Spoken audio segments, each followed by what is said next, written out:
الحمدللہ علی کل حال والصلاة والسلام علی صاحب حسنہ و جمال اما بعد اعوذ باللہ من الشیطان الرجیم بسم اللہ الرحمن الرحیم محمد الرسول اللہ والذین معہ اشداء علی الکفار رحماء بینہم تراہم رکعا سجدا یبتغون فضلا من اللہ ورضوانا صدق اللہ العظیم وصدق رسولہ النبی الکریم ونحن علی ذلک لمن الشاہدین والشاکرین والحمد للہ رب العالمین ان اللہ وملائکتہ یصلون علی النبی یا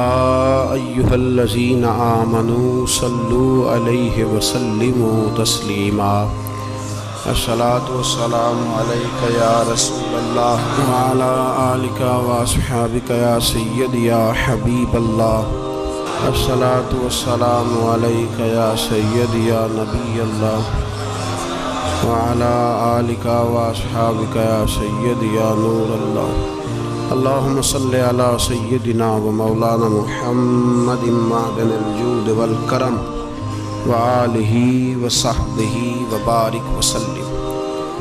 تمام تعریفیں حمد و ثنا اللہ تعالی جل مجدہ الکریم کے لیے، زامباد درود و سلام نبی محترم شفیع محتشم آقا کل ختم رسول دانا سبل احمد مصطفیٰ جناب حضرت محمد مصطفیٰ علی تحیت و ثنا کی ذات والا صفات کے لیے حمد و ثناء کے بعد امت مسلمہ کی تشکیل کے جو عناصر قرآن مجید نے بیان فرمائے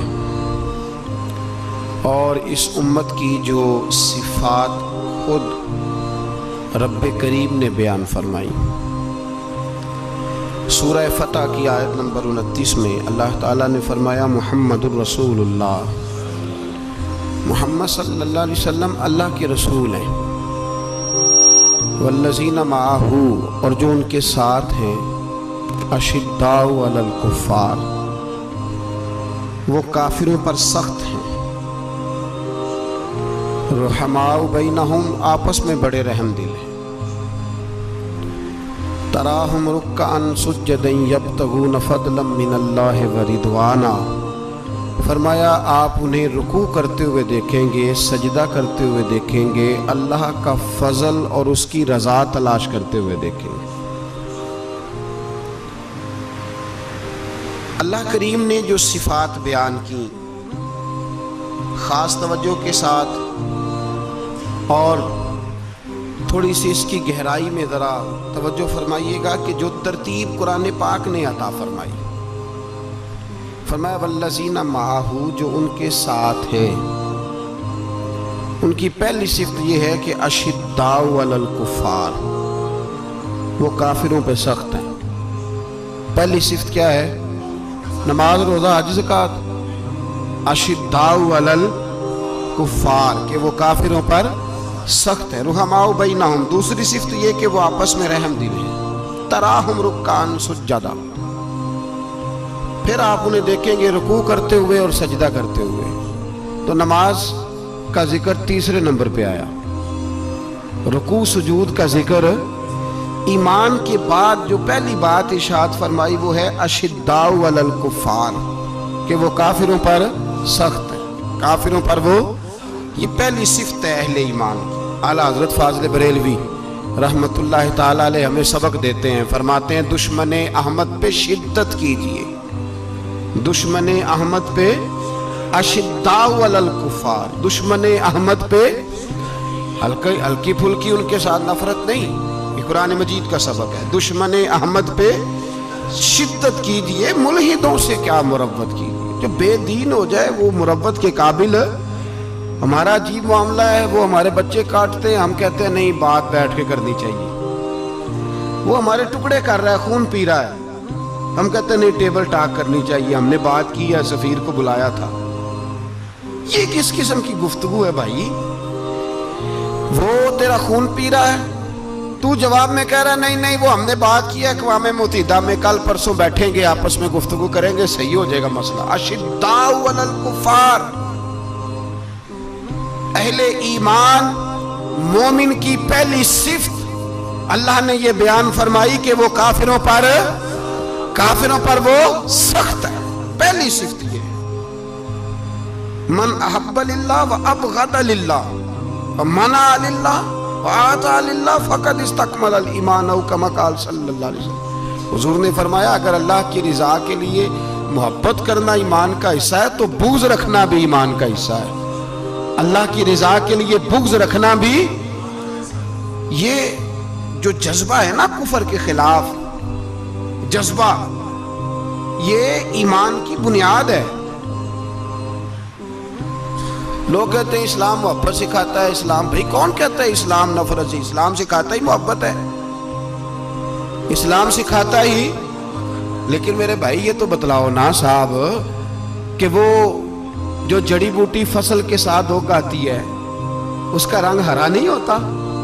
وہ چہچہاتی لہلہاتی نہیں؟ کاٹتے کیوں ہو پکڑ کے اسے؟ دوائی ڈال کے مارتے کیوں ہو؟ اس لیے کہ باقی فصل کو تباہ نہ کرے، باقی فصل کو نقصان۔ کافر پر جب تو سختی کرتا ہے تو اس کا مطلب یہ ہوتا ہے کہ وہ پھر دوبارہ ظلم نہیں کرتا، وہ زیادتی۔ ہماری کافر کے حق میں نرمی ہے۔ سعودی گورنمنٹ کا مراسلہ آیا، انہوں نے کہا جناب ہمیں شکوہ ہے پاکستانی حاجیوں سے کہ حجنے جب جاتی ہیں تو یہ برقع نہیں پہنتی، نقاب نہیں اوڑھتی۔ یہ باقاعدہ مراسلہ ان کی وزارت حج نے پاکستانی، مجھے چونکہ موقع ملتا رہتا ہے حج ٹریننگ پہ جانے کا تو ہمیں وہ پڑھاتے ہیں، کہتے ہیں جی یہ آپ دیکھ لیں، باقاعدہ مراسلہ آیا، بڑی کھل کے بات کر رہا ہوں ذمہ داری سے۔ یہ جناب پاکستان کی جو بیبیاں یہاں حج کرنے آتی ہیں وہ بازاروں میں بغیر نقاب کے پھرتی ہیں، وہ کھجوریں خریدنے چاہتی ہیں تو بغیر نقاب کے، خوشبو لینے جاتی ہیں تو بغیر نقاب کے، لہذا انہیں پردہ کراؤ۔ اگر کوئی بی بی بغیر پردے کے آئی، چلے ایام حج میں تو احرام کی حالت میں تو ہم قبول کر لیں گے، لیکن اگر اس کے علاوہ آئی تو ہو سکتا ہے ڈیبورٹ کر دی جائے۔ باقاعدہ مراسلہ۔ عام غریب ملک کی، پاکستان کی، انڈونیشیا کی، سوڈان کی بی بی بغیر پردے کے نہیں جا سکتی، پر ٹرمپ کی بی بی بغیر پردے کے سعودی عرب جا سکتی ہے۔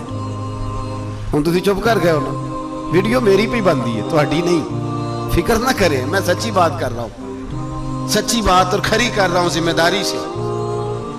او بھائی اس کی بی بی پر کوئی پابندی نہیں، کوئی پابندی نہیں۔ وہاں تم نے تلواریں پکڑ کے رقص کر لیا، وہاں سب جائز تھا۔ اب تمہیں وہ کدھر گیا متوع جو بھاگ کے آتا ہے کہ گنبد کی طرف منہ نہ کرو؟ وہ کدھر گئے لوگ جو کہتے ہیں جناب دیکھو جی وہ مقدس پاک لوگ ہیں، خبردار ان کی بات نہ کرنا؟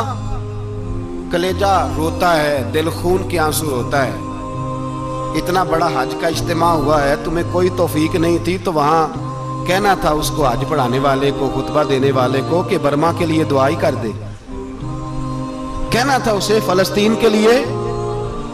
بھائی میں جو رونا رو رہا ہوں ذمہ داری سے رو رہا ہوں۔ خدا را سمجھو، جب تمہاری اپنی بات آتی ہے تو 34 ملکوں کا اتحاد اکٹھا ہو جاتا ہے، اور جب امت کی بات آئے پھر کوئی پرواہ نہیں۔ میرے رسول پاک صلی اللہ علیہ وسلم نے جو دین دیا اس کی پہلی شرط یہ ہے اشداء علی، بولیے اشداء علی، کافر پر سختی کرنا پہلا حصہ ایمان کا۔ رحماء بینہم تو دوسرا نمبر ہے، یہ دوسرا ہے۔ تمہاری سختی صرف اس کے خلاف ہے جو تمہارے مفادات کو ٹھیس پہنچائے، جو تمہاری سنے نا۔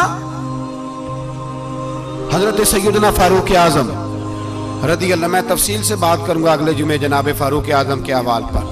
حضرت عمر فاروق رضی اللہ تعالیٰ عنہ بدر کے میدان میں جب نکلے نا، بدر میں، تو حضرت عمر سے حضور نے تجویز مانگی، فرمایا صف بندی کیسے کریں، کس طرح لڑنا ہے؟ جناب عمر فاروق رضی اللہ تعالیٰ عنہ کہنے لگے حضور یہ جتنے آئے ہیں نا کافر لڑنے، یہ کسی کا کوئی چاچا لگتا ہے، کسی کا کوئی ماموں لگتا ہے، کسی کا بھائی ہے، کسی کا بیٹا ہے، تو محبوبہ صف بندی کی کیا ضرورت ہے، جو میرے رشتہ دار ہے